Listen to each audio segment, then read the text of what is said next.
Dhirendra Shastri London में सनातन का जलवा दिखा चुके हैं। लंदन में जब एक पाकिस्तानी का सामना बाबा से हुआ तो क्या हुआ, ये देखकर ही पाकिस्तान में मातम पसर गया था। कट्टरपंथी मौलानाओं के सीने पर सांप लौट गया था। आप सब तो खुशनसीब हैं कि आप लोग सनातन में पैदा हुए। मैं मुस्लिम घर में पैदा हुआ, लेकिन स्टडी करके भगवत गीता पढ़ के मैं हिंदू हुआ हूँ। लंदन में बाबा ने जिस तरह सनातन का झंडा गाड़ा, पूरा पाकिस्तान बाबा रे बाबा करने लगा। तो सोचिए पाकिस्तान के बिल्कुल पड़ोस में जाकर दुबई और ओमान में सनातन की पताका लहराएगी तो क्या होगा। सोचिए ओमान में जब बाबा विरोधियों को फिक्स करेंगे तो क्या होगा। पाकिस्तान से लंदन की दूरी 6700 किलोमीटर है। लंदन में जब बाबा बोले थे तो पूरे पाकिस्तान ने ध्यान लगाकर सुना था, लेकिन अब बाबा पाकिस्तान के बिल्कुल करीब पहुंच चुके हैं। पाकिस्तान से दुबई की दूरी 1150 किलोमीटर है। पाकिस्तान से ओमान की दूरी 910 किलोमीटर है। अब बाबा बागेश्वर पाकिस्तान के बिल्कुल पास जाकर हिंदू राष्ट्र की बात करेंगे, सनातन की बात करेंगे, सनातन विरोधियों की बात करेंगे। और बाबा की बात सिर्फ हिंदू ही नहीं, मुस्लिम वर्ल्ड का मुसलमान भी सुनेगा। पहलगांव में धर्म पूछ करके मारा धर्म विरोधियों ने। बिगड़ैल औलाद के रूप में पाकिस्तान ने अपना बुरा चेहरा दिखाया, लेकिन अब ये 1971 का भारत नहीं बचा, 1965 का भारत नहीं है, ये 2025 का भारत है। घर में घुस करके मारा। और हम तो एक दिन बड़ा हंस रहे थे जब मिसाइलें छूट रही थी पाकिस्तान पे। हमने कहा बताओ, जब सिंदूर, अभी सिंदूर तो झांकी है, हल्दी मेहंदी बाकी है। आओ, जब सिंदूर इतना खतरनाक है कि कहां बम घल रहे पता ही नहीं चल रहा पाकिस्तान वालों को, है 9 जगह उड़ गए। तो जब बताओ सिंदूर में ये खतरा है तो मंगलसूत्र हल्दी में क्या होगा। पाकिस्तान को समझ लेना चाहिए कि खतरा लंबा है। हिंदुओं, एक बात तो समझनी पड़ेगी, अगर हम हिंदू एक नहीं होंगे, हम सब हिंदू एक नहीं होंगे तो एक दिन तुम्हारे घर में घुस करके ये मारेंगे। अगर इन्हें मुंह तोड़ जवाब देना है तो भारत को हिंदू राष्ट्र बनाना होगा। बागेश्वर बाबा के प्रवचन में जब जब पाकिस्तान का जिक्र होता है, बाबा खूब मौज लेते हैं। प्रवचन में बाबा का एक एक डायलॉग रील बनकर पूरी दुनिया में घूमता है। और जब पाकिस्तानी बाबा की ये रील देखते हैं, बाबा को सुनते हैं, तो उन्हें मिर्ची लग जाती है। जब सानिया मिर्जा की शादी हुई थी पाकिस्तान में, भारी बवाल हुआ था कि बताओ इसे शर्म नहीं आती है, पाकिस्तानी शौहर पाया। लेकिन जब से सरकार ने कहा है कि 48 घंटे में भारत छोड़ो, इतनी सानिया मिर्जा मिल गई भारत में कि उनके शौहर पाकिस्तान में हैं, बच्चे भारत में हैं। अब बताओ लो कितनी गजब की औरतें हैं।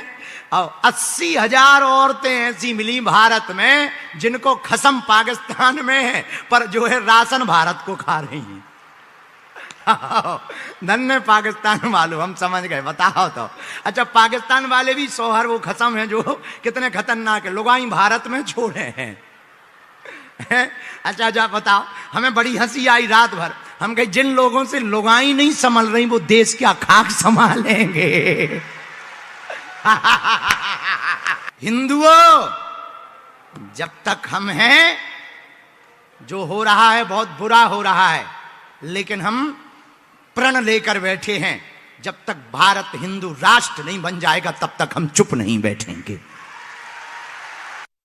आओ कुछ दिन तो गुजारो दुबई। पाकिस्तान जानता है, पूरी दुनिया जानती है, बाबा अपने मंच से विरोधियों पर जमकर पंच करते हैं। सबको पता है धीरेन्द्र शास्त्री सनातन विरोधियों को कतई माफ नहीं करते। हिंदुस्तान के दुश्मनों को तो बिल्कुल नहीं छोड़ते, चाहे वो हिंदू ही क्यों ना हो, हिंदुस्तानी ही क्यों ना हो, किसी भी जाति, किसी भी धर्म से जुड़ा क्यों ना हो। लंदन में बाबा बागेश्वर ने भारत के भगोड़ों को भी टारगेट पर ले लिया था। कुछ लोग हैं भारत के, भारत का कर्जा नहीं चुका पाते तो यूपी में आके रहने लगते हैं।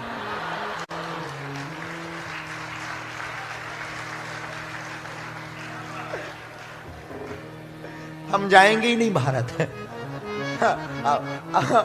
इकट्ठा करोड़ों लेके आगे जाने की जरूरत ही क्या है? कुछ लोग होते, हम लोग होते तो यही करते, पर वो ईमानदार आदमी था। आप लोग गलत अर्थ मत निकालना, क्योंकि हमें कोई कंट्रोवर्सी में नहीं पड़ना है। पहलगाम हमले के बाद भारत ने जो सबक सिखाया वो मुनीर की फौज और पाकिस्तान को अच्छे से याद है। आतंकवादी मुल्क की कैसी बेइज्जती हुई थी दुनिया में कोई नहीं भूला। पाकिस्तानियों को उस दौर में बाबा बागेश्वर का एक एक डायलॉग याद है और डर लग रहा है कि बाबा कहीं प्रवचन का वो हिस्सा फिर से शुरू ना कर दे, मुस्लिम वर्ल्ड में जाकर ओपन चैलेंज ना दे दे। अच्छा एक बात बताओ, मान लो कोई अपन को धमकी दे ऊ वाले, तो सब लोग कथा में जितने बैठे उतने चल पड़ोगे हमारे साथ? बस इतना ही में तो हिंदू राष्ट्र बन जाए। तीनों पंडालों के लोग चलो भर, टटरी भर जाने उनकी। दुबई, लंदन, ओमान या इंडिया, जगह कोई भी हो, बाबा का टारगेट सिर्फ और सिर्फ सनातन के विरोधी होते हैं। बाबा का मंच कहीं भी सजा हो, भक्तों की संख्या कितनी भी हो, बाबा का मेन फोकस विरोधियों पर रहता है, सनातन को मजबूत करने पर रहता है। हिंदुओं और हिंदुत्व का कोई भी विरोधी हो, कितना भी मजबूत हो, देश में हो या विदेश में, बाबा पीछे नहीं हटते। और जो हैदराबाद वाले भाई साहब नहीं है, हैदराबाद वाले, वो कहते थे 15 मिनट आ जाइयो हमारी पद यात्रा में, हम बता भी हिंदुओं के 15 मिनट क्या होते हैं। अच्छा लोग कहते हैं कि गुरुजी तुम ऐसी धमकियां क्यों देते थे? हम धमकियां थोड़ी देते हैं, जिस दिन हमसे फंसेंगे हम उनके घर के बाहर ही कथा का पंडाल लगाएंगे। हमारा हलवा कर लेंगे, भगवान की कृपा है अभी हमारी शादी नहीं भाई, तो हमें टेंशन नहीं है, कौन लोग आई है।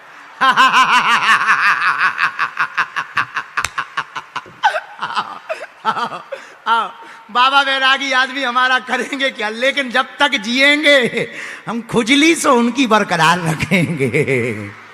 आओ, लेकिन हाँ हिंदू एक बात गांठ बांध लो, अभी नहीं तो दुनिया के अंदर हिंदुओं की आबादी 140 करोड़ से ज्यादा है, लेकिन कहीं हिंदू जाति के नाम पर बटा है तो कहीं भाषा और राज्य के नाम पर। बाबा बागेश्वर का टारगेट बटे हुए कटे हुए हिंदुओं को एक सूत्र में पिरोना है। इसलिए जिस देश में भी हिंदू मौजूद है, चाहे उनकी संख्या हजारों में ही क्यों ना हो, बाबा अपना एक सूत्रीय कार्यक्रम लेकर पहुंच जाते हैं। विदेश इसलिए आते हैं, 2 हिंदू ही सही, कम से कम 2 हिंदू एक होंगे तो 1 पे 1 11 हो जाएंगे। कथा सुनाना तो बहाना है, असलियत में हिंदुओं को एकता के सूत्र में लाना है। प्रभु सब कुछ कराना, पर कभी ऐसा हमसे कुछ मत कराना कि हिंदुओं को नीचा देखना पड़े। धीरेन्द्र शास्त्री का मकसद हिंदू राष्ट्र बनाना है। भारत हो या मुस्लिम मुल्क, हर जगह वो खुलकर इसका ऐलान कर चुके हैं। लोगों को लगता है कि बाबा बागेश्वर हवाई बातें कर रहे हैं, लेकिन सच ये है कि धीरेन्द्र शास्त्री हिंदुओं को कनेक्ट करके इस टारगेट पर तेजी से काम कर रहे हैं और कुछ दिन बाद ही वो सनातन का सबसे बड़ा रेला लेकर सड़कों पर उतरने वाले हैं। 8 दिन हमारे साथ चलने का तुम्हें मौका मिलने वाला है। हमारे साथ रुकना, हमारे साथ चलना और बढ़िया खूब नाचेंगे, खूब धूम मचाएंगे। दिल्ली से वृंदावन तक अक्टूबर के महीने में पदयात्रा करके बांके बिहारी को मनाएंगे और भारत को हिंदू राष्ट्र बनाने के लिए हिंदुओं को सड़कों पर लाएंगे।